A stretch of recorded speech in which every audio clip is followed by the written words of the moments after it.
तो देखिए क्वेश्चन क्या है कि if G dash is a commutator subgroup of G then prove that G dash जो है वो नॉर्मल सब ग्रुप है जी का। If G dash is a commutator subgroup of G then prove that G dash is normal subgroup of G. ये question है, इसका मतलब क्या हुआ, नॉर्मल सब ग्रुप है जी का। शॉर्ट में लिख दिए हैं ऐसा, ये सिंबल होता है नॉर्मल सब ग्रुप का। तो देखिए मान लेते हैं हम लोग जो दिया हुआ है कि लेट जी डैश भी है commutator subgroup of G, ये दिया हुआ है। उसके बाद क्या दिखाना है आपको कि जी डैश जो है वो जी का नॉर्मल सब ग्रुप है। तो देखिए नॉर्मल सब ग्रुप हम लोग कैसे दिखाते हैं, जैसे कि एफ का एन कोई सब ग्रुप है ग्रुप जी का, ठीक है। तो सब ग्रुप का सिंबल ऐसा होता है। तो जैसे मान लीजिए एन जो है वो नॉर्मल सब ग्रुप है ग्रुप जी का। अब दिखाना है क्या, एन जो है वो क्या है, नॉर्मल सब ग्रुप है, ठीक है। हमको क्या दिखाना है, एन जो है वो नॉर्मल सब ग्रुप है।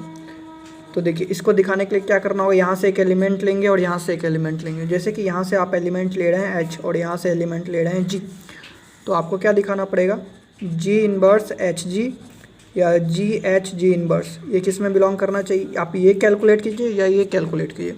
अगर जिसको नॉर्मल सब ग्रुप प्रूफ करना है एन को, तो अगर एन में बिलोंग कर जाए तो देखिए जो एन का एलिमेंट है उसको बीच में रखना है, एन का एलिमेंट को बीच में रखना है और यहाँ का एलिमेंट का साइड में लगा दीजिए आप। तो अगर पहले जे इनवर्स लिखते हैं तो बाद में जी लिखिए, अगर पहले जी लिखते हैं तो बाद में जी इनवर्स लिखिए। अगर एन में बिलोंग कर जाता है तो हम लोग क्या बोलेंगे, एन को नॉर्मल सब ग्रुप बोलेंगे। लेकिन कब, जब सारे एच के लिए और सारे जी के लिए ऐसा होगा तब, यानी कि for all H belongs to N and for all G belongs to G. अगर ऐसा होता है तो हम लोग क्या बोलते हैं, उसको नॉर्मल सब ग्रुप बोलते हैं। तो अगर यहाँ भी हम लोग ऐसा दिखा दें तो हम लोग क्या बोलेंगे कि ये नॉर्मल सब ग्रुप है। तो जिसको नॉर्मल सब ग्रुप प्रूफ करना है वहाँ से एक एलिमेंट उठाते हैं। तो देखिए रफ आइडिया देखिए, आपको क्या करना है, जी डैश को नॉर्मल सब ग्रुप प्रूफ करना है जी का। तो यहाँ से एक एलिमेंट उठाएंगे एच, यहाँ से एक एलिमेंट उठाएंगे जी। तो वही लिख रहे हैं हम लोग, let H belongs to G dash and G belongs to G, ठीक है। दो एलिमेंट है।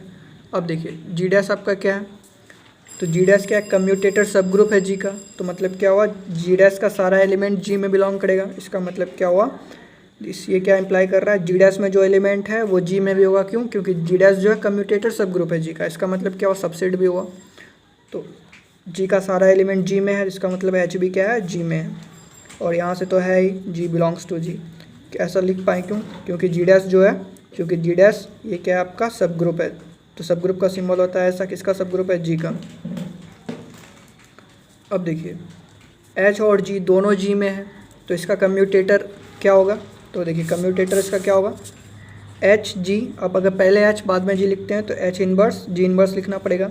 एक कम्यूटेटर ये हुआ, दूसरा कम्यूटेटर क्या हुआ, या तो आप हम लोग कैसे भी डिफाइन कर सकते हैं, ठीक है। अगर पहले जी और एच को बाद में मानते हैं तो क्या होगा, जी H G inverse and H inverse. तो दोनों कम्यूटेटर हुआ। तो हम लोग यहाँ पे कौन सा लेंगे, हमको क्या चाहिए, तो देखिए यहाँ पे अगर इसको नॉर्मल सब ग्रुप प्रूफ करना है तो क्या चाहिए हमको, एच को बीच में चाहिए। तो एच बीच में किस में आ रहा है, यहाँ पे इस दोनों में देखिए ये वाला आ रहा है, तो हम लोग ये वाला लेंगे। तो यहाँ से क्या लिखते हैं, जी H G inverse H inverse, ये क्या होगा, कम्यूटेटर होगा। तो कम्यूटेटर होगा तो क्या होगा, तो देखिए जी H G inverse H inverse क्या हुआ, एक कम्यूटेटर हो गया। तो कम्यूटेटर हो गया तो भैया कम्यूटेटर सब ग्रुप में भी बिलोंग करेगा। सारा कम्यूटेटर उसके कम्यूटेटर सब ग्रुप में बिलोंग करता है। क्यों, क्योंकि कम्यूटेटर से ही जनरेट होता है वो सब ग्रुप। तो ये कम्यूटेटर है तो कम्यूटेटर सब ग्रुप में बिलोंग करेगा ये। तो इसको बिलोंग करवा दीजिए आप क्या, कम्यूटेटर सब ग्रुप। तो क्या है वो, जी डैश है। अब देखिए एच इनवर्स है, अगर इसको हमको हटाना है तो देखिए इसको नॉर्मल सब ग्रुप प्रूफ करने के लिए क्या दिखाना पड़ेगा, जी एच जी इनवर्स या पहले जी इनवर्स एच जी, दोनों में से कोई एक। तो देखिए दोनों में से कोई एक, तो हम लोग यहाँ पे देखिए क्या आ रहा है, जी एच जी इनवर्स आ रहा है, ठीक है। तो बस इतना ही चाहिए हमको। तो मतलब एच इनवर्स ये फालतू का है, तो इसको हटाने के लिए क्या करें, एच से मल्टीप्लाई कर देंगे हम लोग। तो देखिए जी एच जी इनवर्स एच से मल्टीप्लाई करेंगे तो यहाँ एच आ जाएगा और यहाँ भी आपका एच आ जाएगा, ठीक है। अब देखिए कोई एलिमेंट उसका इन्वर्स से मल्टीप्लाई होता है तो क्या हो जाता है, आइडेंटिटी। तो ये भी क्या हो गया आपका, आइडेंटिटी के बराबर होगा ये। अब देखिए एच कहाँ का एलिमेंट है, एच भैया जी इन्वर्स का एलिमेंट है। तो देखिए एच इंटू एच, ठीक है। जब एच इसी एच का एलिमेंट होता है तो ये किसके बराबर होता है, एच के बराबर होता है। तो यहाँ पे देखिए H इसी का एलिमेंट है, तो ये किसके बराबर होगा, जी डैश के बराबर होगा। क्यों होगा भैया, क्योंकि H जो है वो जी डैश में बिलोंग करता है, क्योंकि H belongs to G dash. अगर जी डैश में है तो इससे क्या हो जाएगा, जी डैश इंटू एच किसके बराबर हो जाएगा, G dash into H G dash के ही बराबर होगा। अब देखिए जी एच जी इन्वर्स क्या आ गया आपका, जी एच जी इन्वर्स किस में आ गया, जी डैश में। तो देखिए मेरा काम क्या होता था, जिसको नॉर्मल सब ग्रुप प्रूफ करना है ये वाला उसी में बिलोंग करवा दीजिए आप। तो अगर बिलोंग कर जाता है उसी में, जिसको नॉर्मल सब ग्रुप प्रूफ करना है तो उसमें बिलोंग कर गया, तो बिलोंग कर गया इसका मतलब क्या हुआ, जी डैश नॉर्मल सब ग्रुप हो गया। लेकिन कब, जब सारे जी और सारे एच के लिए ऐसा होता था, इसका मतलब हुआ फॉर ऑल जी और फॉर ऑल एच।